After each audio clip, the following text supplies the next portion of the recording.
when we lived on 5440 growing up, we went to where? St. Alice, I'm running out of breath. St. Alice School, correct? St. Alice. And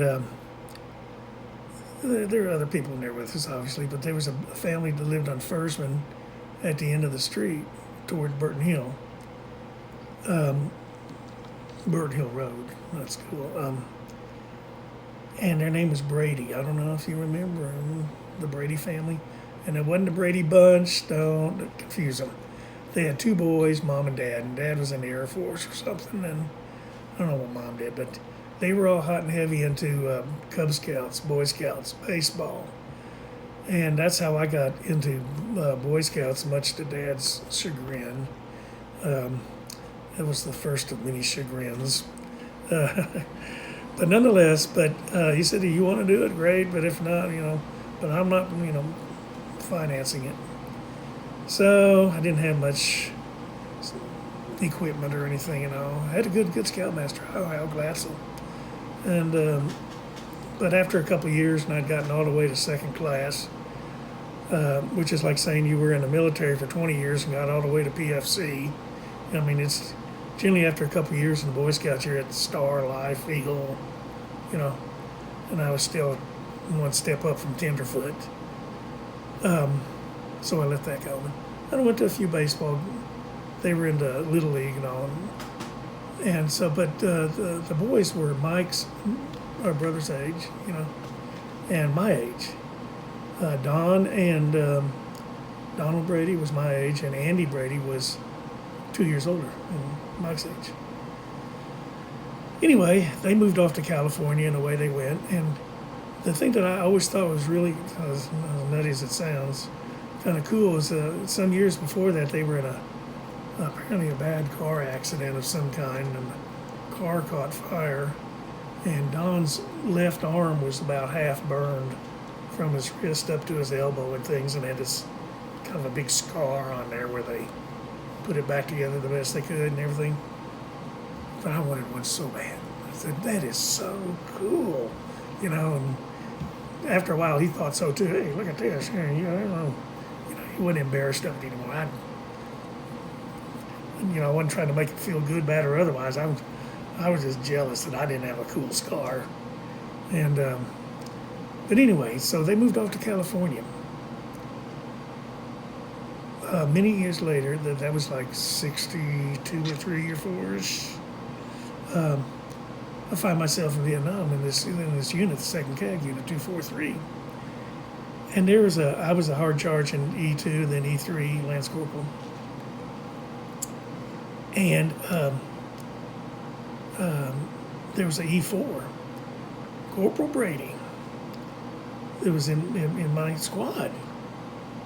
And it sounds for me nutty for me just nonchalantly saying what he was doing, but we were on sitting on a rice paddy taking a break, like on patrol, and we were a few feet apart. And his deal was to, you hear about this, and he really was. I wanted to see how to do this, and this is how when you're 19 or 20, whatever it was, I was there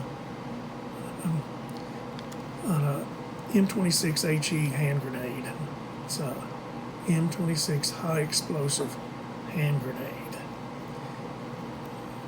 He unscrewed the top on it. It's on snug, and you unscrew it and pull it out. What works on it is there's got a blasting cap in there about yay big, and the rest is full of shrapnel and gunpowder or something. I don't know what all else is in there. And then he would take and with his pocket knife scrape off about 1/8 of an inch of the fuse, and then put it back together, such that instead of 7 or 8 seconds before it blew up, it was like maybe 3 seconds. And he was doing like 10 of these. And I said, let me see how to do that, He says, no, lowly E3, I'm an E4, I'm a corporal, an NCO, I'll do this. In retrospect, I'm glad he said that. But, so I got to talking to him, and I laid back and said, Brady, that brings me to mind, like I always do. I used to know a Brady family lived in Fort Worth. He said he was from California, and had no idea. And so I described the family and that there were two of them, Andy and Don, and then Don had his burned arm and this, that, and the other, and all. Next thing I know, he's looking at me and looking and looking. He said, "Who are you?" And I said, "Batman, tell your friends." No, I just threw that in. Well, I know you. I'm Andy Brady. And it was my turn to look at him. I thought, "Are you kidding me?" So he filled me in about there, live in California, and Don was doing this, that, other, and on and on and on. And wow. Well, a few days later, we got into yet another skirmish with the Savage Kong, as we used to call him. And he got hit in the head with some shrapnel and cut not his head off or in a bone, but enough to where it bled pretty good. And you see these pictures of like on Toy Story where the medics putting a wrap around the little toy soldier's head. Well, that's what they did. I mean, that's what you had. That's what you did. Medevac him out and things like that. Well, about 2 months later, he got transferred out of there because he had a head wound and his Purple Heart, with no black stream on it, just Purple Heart. And he got transferred to the headquarters where I was because he only had like a month and a half to go before he rotated back to what. When he got rotated back to the States and things like that, anywhere just out of it, we called it going back to the world, or rotate back to the world. And so he piddled around there for a couple months, cleaned rifles and things with me, and that's the last I saw him ever since. I had his address and I've lost it and things, of course. I got a lot of other things. I got 5 or 6 photo albums back here in the bedroom of pagodas and things in the villages, tools and things that the Vietnamese farmers would use, and their water buffalo and town cities. I mean, just everything. One of the things that on one of the shows we watched, that just amazed me, was it was a house hunters show, and these people decided to go teach English as a second language to different countries, and like England. I shouldn't say that. But there was this couple that went to they were looking for a house in Hoi An. I was walking through there. Whoa, wait a minute, back up. And they were in Hoi An, South Vietnam. It wasn't a Hoi An that I remember. It might as well have been downtown Dallas. They had big buildings everywhere and all. They had but the streets were still crowded with people on little motorcycles, Hondas and things, and everything and all. And then they went up to Da Nang, and it might as well have been, Chicago. I think wait a minute. I went and looked at my pictures, and then that was about the same time we started going over to this Vietnamese place to get our Sherry's fingernails, and they do my trim up my toenails and things.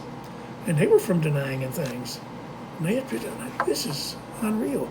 In 50 years, that went from jungle rot, dog patch is what we called it, to Chicago or something. It was unbelievable. At any rate, so Hoi An is alive and well, but 2 things about it. Number one, they decided to preserve some of the past. Now, the French were there long before we were, and they were there forever, I guess.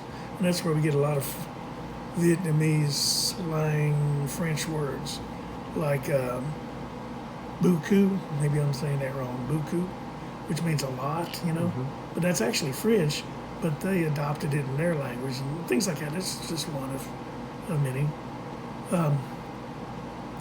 But they decided to keep a little section of the town the way it was when I was there, and they showed that. The same building, you can see the bullet holes in the concrete and the same faded blue paint on it.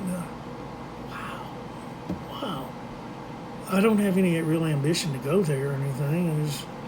I already did and got my T-shirt and left. Yeah. But the other thing, you know what Hoi An is famous for today, even today, right now? The number one industry. Just ask Hager Slacks and J.C. Penney clothes and a variety of these big name companies in the United States. They're garment manufacturers, men and women's. But I have a suit in there made in Vietnam, made in Hoi An. I don't fit it anymore, but who does?